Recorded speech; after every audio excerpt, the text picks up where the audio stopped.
ونستعينه ونستغفره ونستهديه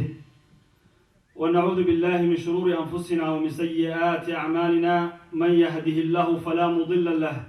ومن يضلل فلا هادي له وأشهد أن لا إله إلا الله وحده لا شريك له وأشهد أن محمدًا عبده ورسوله الذي بلغ الرسالة وأدى الأمانة ونصح الأمة وجاهد في الله حق جهاده حتى أتاه اليقين. إنتك بعدي والله السلام عليكم. مركب إن شاء الله تعالى مرتين نوتيمي وصول وين إن شاء الله تعالى وسكوهين كأحمد ينمان عيد كستول سعتي وأنا واحد علماء غير كم ذي جارسيان إنه واجب تهاي ضد مرتين لسول وين. إنتك بعد هذه ومدة ست مع ضوء وحلا يوم مرمانا إن إله سبحانه وتعالى سقسيان ما دام إن ضد المسلمين نهاية يسويمي إن الله سبحانه وتعالى نحوسيهم وحن نحوسنا يعني مع إله سبحانه وتعالى نسي نمعداس أو runtii aan oran karo deegaanka hadda ka timaadeen ama laga hadlayo ilaahay nimcu siiyo oo ah nabad amni ah iyo deganaansho waana wax la isugu mana sheegto ilaahay subxaanahu wa tacaala nabiga calayhi salaatu wasalaam ayaa magaalada madiino yimi iyadoo magaalada madiino ay dagaal xun ka socdo 70 sano dagaal socday baa ka socday mar waxa la 40 sano ay dirirayeen laba qabiil oo Aws iyo Khasraj yiraahdo nabiga calayhi salaatu wasalaam markuu uu yimi magaalada madiino waa la heshiiyey diinta islaamka baa la qaatay iyadoo saa lagu joogo maalmaha ka mid ah yahuud waa waxay sameysay in labadii qabiil isku qoriyso si dagaal u bilaamo shaydaan baa dhex galay meel baa lagu balan dagaal u bilaamo dagaalkii markii la aaday nabiga loo sheegay nabiga calayhi salaatu wasalaam intuu xanaaqay isagoo marada jiiday meesha ugu tagay ka bacdi aayad baa soo degay lagu mana sheeganayo وحكم لها آيات كاس واعتصموا بحبل الله جميعا ولا تفرقوا واذكروا نعمة الله عليكم إذ كنتم أعداء فألف بين قلوبكم فأصبحتم بنعمته إخوانا. هذا آيات الاستاذ إن شاء الله تعالى لنا الله سبحانه وتعالى وحقول لي هاي مركوه رئيس الله سبحانه وتعالى حرق سقاب صدقه كالتقنين وحنقول لي بانا حرق الله سبحانه وتعالى وياه الله كبعد وحقول لي هاي واعتصموا بحبل جميعا ولا تفرقوا واذكروا نعمة الله عليكم روح الخصوصتان نعمة إلهي سبحانه وتعالى إذن قال إذ كنتم أعداء مركا عدو يسوء هيدين إلهي وحكم من الشيغانية نبدأ أسيي بالله من الشيغانية إذ كنتم أعداء فألف بين قلوبكم إلهي سبحانه وتعالى بأسسكم دمي عدو يسوء هيدين إلى أفرت الصروة ديك سعناي إلهي بأسسكم كياني فأصبحتم بنعمة إخوانا waxaan noqoteen kuwa ilaahay subxaanahu wa tacaala daraadiis nicmadiisa walaala ku ah wa kuntum calaa shafaa xufrati min annaari dhammaantiinna waxaa marka hore ka lulateen qar naara ka lulateen oo waa dhiman lahaydeen haddaan allah subxaanahu wa tacala nabiga isu darin marka waxaan leeyahay ilaahay subxaanahu wa tacaala horta u xamdinaqa haddii ilaahay nabad idin siiyey meelo waxaa jira adduunka nabad aan lagu seexan meelo waxaa jira carruurtu ay gaajo la ooyeyso meelo waxaa jira qofka sharafta uusan socon karin لكن هذه إلهي نبت كسيي ديجان كأنك كسيي وحلا ربنا إلهي ونقطه بالربا وإلهي سبحانه وتعالى وحمد نقضه صوبته هدي وحمد النقين الله سبحانه وتعالى وأتصاد يعني إلهي النعي سكتكته وحلا جاي أبا إلهي سبحانه وتعالى آيات صيان إن قفك هذا ودي أتماد قوي ماذا بقولك مدن عبد الله أحمد خير سيدانو يري ضد فرت تقول يري عبد الله هنا ترهبه وين وزير كان واحد كتعلا يلا برف بدني شو يقولوا يبادو لذلك هذه شرهم من الصوت أيوة طبعا إلى يدرك كذا سود ويان وحموقان لهاي إن أنا يكبر في جوتشين إن أنا طبيعه يروب داعية أنا مرة ما يسولنين دمو دكتا سود وينتا قلبونا جوالتا هذا قبطان أما وزير هالنقطة ما حجبان هالنقطة كسرها قبله وايه sidii hore baan ku sheegay hadalkeenu uu koobnaan doonaa inta badan wasiirka ayaynu dib u dhigan doonaa in uu inoo xog warramo haddii eebaha awood ila ogolaado waxaan soo dhaweynayaa suldaan cabdi xaashi albaab marka horta markii hore atantan kaga qoraa yani shirka hase yeeshee markan waxaan horta ku hadlayaa oo ikiciyey سلطانك عبد حاشي الباب سلطان كان هرتو إذن سلامية أو سلامية وسيرك أحمد عقال عوالي وحو كلية هاي سلطان عبد حاشي الباب كان وسير سودو أنا أفكي سيكو هذلي وكيلك وحاكو سودواتا ولا لها وحاكو سودواتا إن آوى قريان إيا قريا أكتبي آد حسوس ستدو اسكو مدياي سيدي لغاقا سودوين لها بالمو سودوين كو سودوو بان كلانا أنا قودنا واكلانا marka intaa horta waxaan kaga baxayaa suldaanku yani xaq buu leeyahay inuu wakiisho anna hadduu wakiisho inaan jawaabo xaq baan u leeyahay afka aan marka wasiirka kula hadlayo waa afkii suldaanka mudane cabdi xaashi albaab oo anigana igu qadariyey soo dhaweynta wasiirka beeraha iyo waraabka looga kaasoo uraya dawlad dadkan waxay u yimaadeen jacayl ay dawlad u qabaan ee intaasoo dhan usoo mareen ee iskama imaan markaa dawladnimadii aada huwanayd bay u yimaadeen kugu sharfayaan kugu soo dhaweynayaan ayna kaa dhargeynin intaad joogto waxaan kaloo sharaf weyn ii ah inaan tilmaamo sumada gaarka ah ee uu leeyahay wasiirku sumada gaar oo cid ku haysan buu leeyahay waxaa ka mid ah yaa qoyskii uu ka yimid waa garanaysaa baan u malaynaya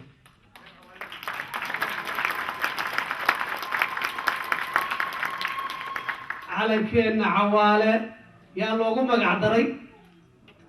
maxaa cawaale liiba baa loogu magac daray calankeenna cawaale markii heestaa la gudbiyo marka sharaf weyn bay noo tahay qoyska waa meelkiisa waa qoyskii baan idhi qoys baan idhi gaar ahaan uma sheegin isaga wuu ku leeyahay sumaddu wax ku leeyahay sumaddu wax ku leeyahay farxad weyn bay tahay inaan axmed ku soo dhaweeyo wasiir ku-xigeenka beeraha iyo walaha ku soo dhaweeyo minnesota laba arrimood baa kolkaa idiin sheegaya anigu hadda dalka ka yimid kolka maantii wasiirka uu reshuffle ku dhacay waxaan joogay garow waan joogay marka runtii fursad weyn bay ii tahay in ay ina kala joogaan caawa wasiirka dawladdii maxaa ku puntland wasiirku ina kala joogo waxaana idiin sheegayaa markaad halka joogtid oo aynu website-ada dhegaysano oo aynu akrino subaxi akrino ku kalahno oo aynu galabtii maqaayadaha fadhi kudarka isugu nimaadno warka aynu isu sheegnayo warka dalka jiraa wax isu dhow maaha jaal wasiir axmed cigaal cawaale kusoo dhawow magaaladan minneapolis minnesota anigoo ku hadlayo magaca gabdhaha soomaaliyeed gaar ahaaneed kuwa maaragtay reer minneapolis marka ay kasii durugto anoo ku hadlayo magaca gabdhaha puntland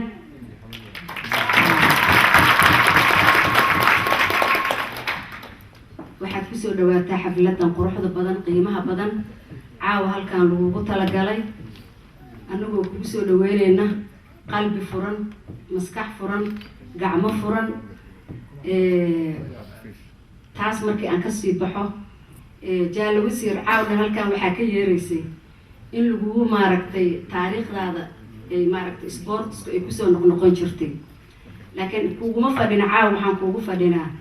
wasiir ku-xigeenka wasaaradda beeraha wasiir ku-xigeenka wasaaradda beeraha markii la isxanto puntland waxaa loo yaqaanaa waddan qallalan webiye aan lahayn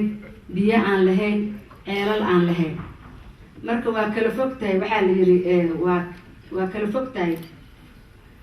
maanta iga qarsoontay beero iyo wasiiro iyo dhul maaragtay haddii ilaahay kuu roon yahay aan webi lahayn oo qallalan oon ceelan lahayn oo dhinac walba ah laakiin wax walba adduunka waa beenoobeen waxaa beeniyana dariimka ama riyada shacabka iyo maamulkeeda haddii shacabka reer puntland iyo madaxdeeda iyo maamulkeeda ay sida runta ah waayo aragnimadooda isku daraan tii shalay iyo tii maanta haddii ay isku daraan Puntland waxay noqon kartaa in ay maaragtay sidii taariikhi yar oo aan soo dhaafnay oo like aan ku xasuusan karno shabeellada hoose iyo maaragtay Banaadir iyo Kismaayo iyo oo laga dhoofin jiray mooska haddii quwadda reer Puntland ay really ayagoon isxasdin ay soo saaraan waa noqon karnaa insha Allah. hooyadan walaashan waxaa caawin ka shaqamaysa Puntland waxaa lagu yaqaan meel qallan taa anaa beeniyey anigu weliga Puntland tegin baan 2009 tegay Puntland 3 bilood markuu hayay xukunka Cabdiraxmaan Faroole waxaan ku soo arkay Puntland wax aad iyo cajabiyey anigu jabada qaasan ka yimid meel lowga maraysa dhulkeeda ciideeda madowdahay meel walba cagaaran tahay waxaa lagu sheekeyn jiray arbawa bere la yaraysay bariis iyo caanaa la helay marka meel abaar ah oo waxban ka bixin oo qalalan baa lagu sheekeeyey waxaan u qabo waxa weeye odayaasha dee waa xanaaqay hadda runta sheegno laakiin odayaasha aabayaasheen dadka soo cararay ayagaa dambiga iska leh dhulka inay nagu haayaan been annaga wax soo saar lahayn dhulka 4 mitir hadaa qortay boosaaso biyaha fad iska soo leeyihin meel walba cagaar baa ka muuqda cagaar xagaa laga keeno kismaayo laga keeno may Puntland bay ka baxday marka waxa weeye Puntland wax aan ka bixi karin male ilaahay wuxuu ku kulmiyey kalluunkii wuxuu ku kulmiyey beeyadii wuxuu ku kulmiyey beerihii laakiin annaga ummadda Soomaaliyeed baa waxaan iska noqonay waxaan iska doonayna weligeenba wax bisil inaan qaadano marna inaan shaqeyno waxaan rabnaa inaan boono iyo dowladda lacagteeda xadno cash leer inaan qaadano laakiin inaan wax soo saarno lagama yaabo inaan ku dhidino ama aan ku fikirno waxaan aaminsan waxa weeye maanta dhalinta Soomaaliyeed aad bay ugu baraarugtay qurbaha wuxuu yahay dhul qurbe dhulkeena ma aha waa inaan dhulkeena ku noqono weeye oo aanan marna ilaawi karayn raggii asaasay Puntland oo odayaasha ahaa oo waxgaradka ahaa oo isimo lahaa oo siyaasi lahaa oo aqoon-yahan lahaa oo gabdha lahaa waxaan aad iyo aad leeyahay intii dhimatayna jannadii Allah ka waraabiyo inta hadda noolna ilaahay caafimaad iyo khayr ku waariyo kuwaas waxaan maalin xusuustaa gabar noo sheegtay oo tiri waxbaan ku gadan jiray suuqa marka magaaladu ma lahayn maamul iyo degmo iyo waxaa ma jirin markaan xoogaagaan soo shaqaysanaa kuwa noo yimaadana waa naga qaadaan markii dambaan waxaan war sidee yeelnaa war aynu tagno oo stationka inta xaaqano aynu raadsano wiilan ina ilaaliya Puntland xeerarka ay soo martay wasiirka inoo ka sheekeynaya wax badan buu leeyahay wuxuu leeyahay resource buu leeyahay waxaan idin sheegayaa ayaan annaga oo Nairobi joogno Monrovia waa 1979 weeye shir waxaa jira madaxweynayaasha Afrika ayaa jiray marka habeen markii shaqada laga soo baxay ayaan aniga iyo nin hadda dhinta Allah naxariistay Maxamed Saciid Samatar la oran jiray gacali la oran jiray ayaan waxaan ugu tagnay madaxweynaha wiilada uu deganaa guriga uu deganaa sheekadii waxaa loo soo gashay bari baa soo gashay hadda Puntland loo bixiyey loo soo gashay wuxuu yidhi ilaahu haydili anigoo aan jidka Garowe Boosaaso iyo dekeda Boosaaso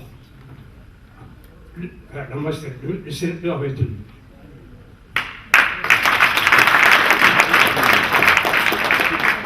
su'aal baan weydiiyey waxaa jira malakooda wuxuu yidhi waxaa jira bari waa loo noqonaya bari waa loo noqonaya waa July 1979 wasiir ku-xigeenka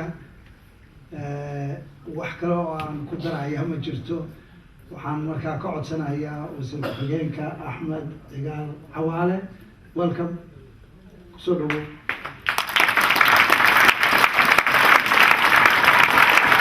الله وبركاته runtii waxaan u malaynayaa qolada reer Puntland waxaan Soomaalidu dhaqan beelay waa reer miyiga reerka lagu hoydo way yaqaaniin madaxweyne ka bilow ilaahay iyo wasiiro Minnesota nin bay ugu meel kale tegay Minnesota markaa runtii mahad aad iyo aad u ballaaran ilaa maalintan soo gaaray runtii wayna ahayd rag badan oo saaxiibada iyo golaha berliingu halkan ay yimaadeen iyo ammaanta jaraa'idka iyo idaacadaha laga sheegayay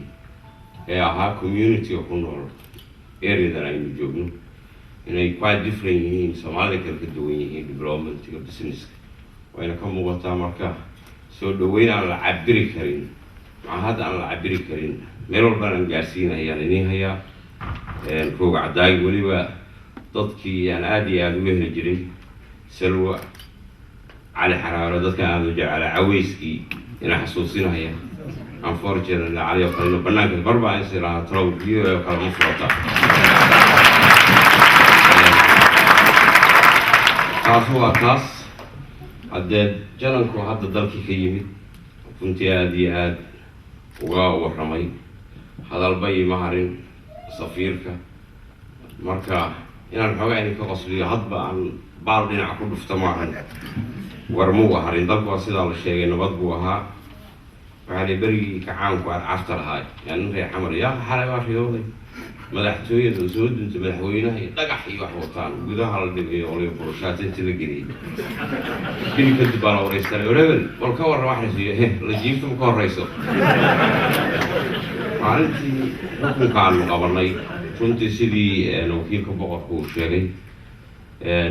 ilaa iyo aasaaskii Puntland ilaa iyo kan hadda xukunkan maanta Dr. Farol uu hogaaminayo Soomaalidu waxaa dhibaatada kala jiraahay waa dhaliisha joogtada ah oo dhaliilo stage ayay soo qabteen oo ay ku mahadsan yihiin waxna waa dhinteen waxna waa nool yihiin runtii wax lagu faano maaragtay noqotay qolo seediyada reer waqooyi aan kaftana wixii waniyo meelay naga martay ma naqaan bal haddaan waagi Puntland qaadan lahaa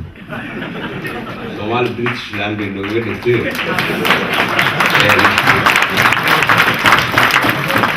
شيادين باتين مقع هلوي ورنتي سيد دبا كفتن دبلا بو يري سي ميلون بين نقطي لكن waxay ahayd magacaas kale inaan qaadan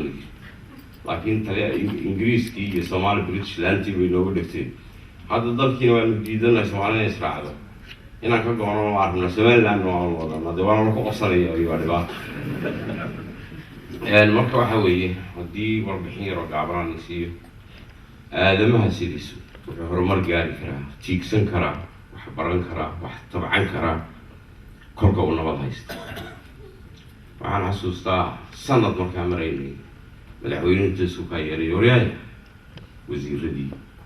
xildhibaanadii xeerlayaashii taliyaashii boqolaal la dilay loo dhaaftay waraaq la daadiyay oo magaalada Boosaaso ahayd ishii ummadda Soomaaliyeed meel jirta ay tahay عشوفني قاعدة لو كيد كده هذا يوبقي في لبض يارادو دالان اللي يطلبيها أنا ما ينفعنا يعني شيء معناه هدان كنت وزير حجانا هي لبض ملحويني فرطن يشان فرطن اللي هو دياسبرا كنت معمول كانوا ضد اللي توقف كدرين هي كسوق يقول يغفر بوا هذا صعدان مثلاً arrimaha bulshada meesha marayaan waxbarashada scholarships inta arday oo kala qaado inta soo dal isbitaaladii xiraan jiray daawada aan lahayn jiray sida ay hagaageen iyo dhaqaatiirta ku soo biiray intaas waxa la sameyn karaa waa inta horumar ku socdo marka madaxweynuhu wuxuu yiri aan la diyaarado raacno ala yiraahdo dawladda Puntland oo baqatay oo carartay ama intaynu dhexda xirano ninku saacadiisa ka badan dhiman maayo aynu dagaalano waxaan dhacdaan wadnaha la gooyay meel walba martaba dagaalkii buurta runtiina waxaan aad iyo aad inii sheegay caawinaya caddaynaya deegaanka galgala iyo sanaag dadka degani inay muujiyeen geesinimo wadaniyad